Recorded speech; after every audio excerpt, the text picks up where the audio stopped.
Good morning students. Today I am starting a chapter 4. The name of the chapter is class as a user defined data type.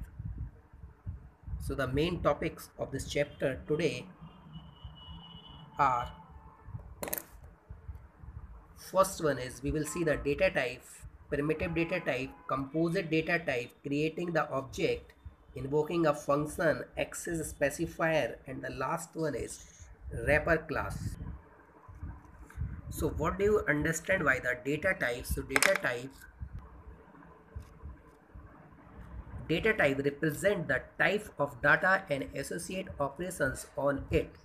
Suppose we are taking the variable as integer data type or a floating point data type, so we can perform the calculations. There is the major category which already we have explained in details in chapter 3rd. Number first is the primitive data type. So the primitive data types are the data type which is inbuilt in Java software. The memory size and the range of these data types are fixed. And the second category of data type is the composite data type. Those data type which is created with the help of primitive data type are called the composite data type or derived data type. This is also called a reference data type. So class is called a reference data type because this is created by the user with the help of primitive data type. Example of composite data types are interface, packages, class, objects, array, etc. Now how we can create an object of a class? The syntax of creating an object of class is, first we will write the name of the class, variable equal new class name, and inside there may be a parameter, and these are the optional. Now let's take an example. There is a sample is a class, so sample obj equal new sample. So obj is the name of the object, or we can say this is the name of the variable of sample type, and new is the operator which is used to create an object of a class.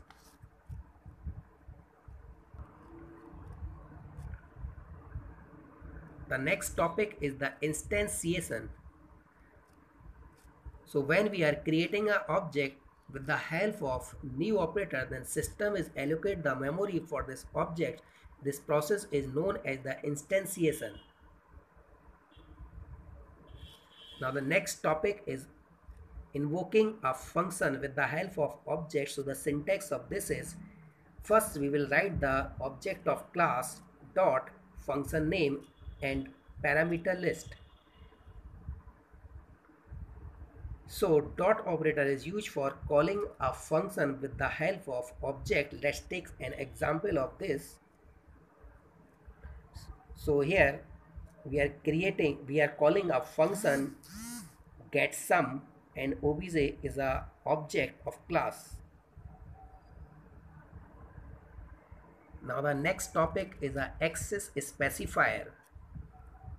So the access specifier is used to specify the access level in a class to a variable or a function. So there are majorly three access specifier in your course. Number first is private, second is public, and third one is protected.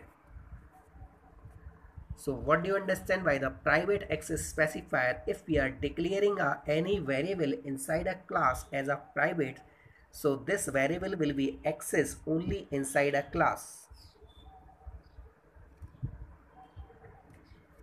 Next is a protected.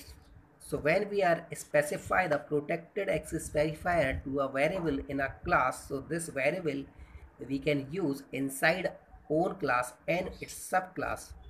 And the third category of access specifier is a public.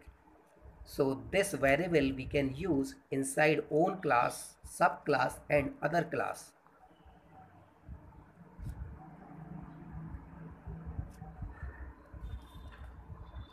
Now here you can understand all these access specifier with the help of table. Number first is the private, so this will be accessible only in a class, not in subclass, and not in package, and not in anywhere. Second category is a public. This will be accessible in own class, subclass, in a package and other class also. Third category is a protected. So this will be used or access inside our own class, access inside its subclass, not access in a package and not access in a other class. And when we are not specify the any access specified to a variable or a function, so this is called a package access specifier. The property of this will be package access specifier will be used inside own class, inside a package, and not be used inside a subclass and not in other class. Now the next topic is a wrapper class. So wrapper class helps to converting a primitive data type or a fundal data type into the object type is called a wrapper class. Or we can say a wrapper class is used for converting a primitive data type into object type and vice versa.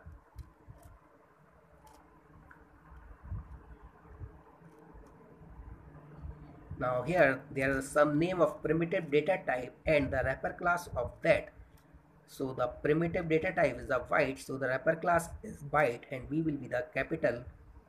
Sort, the wrapper class will be sort, S will be capital, int and long. Similarly, the integer, the int is of primitive data type, whereas integer is a wrapper class of int data type, and long is a wrapper class of long data type, and wrapper class L will be capital. In case of the float and double, similar will be in a wrapper class, but F and D will be in capital letter. But in case of the char, the wrapper class is character. In case of the boolean, the wrapper class is boolean and V is a capital. So except the int and char, all the spelling of wrapper class is similar to a primitive data type, but only first letter will be capital. But in case of int, their wrapper class will be integer, and in case of char, the wrapper class will be character.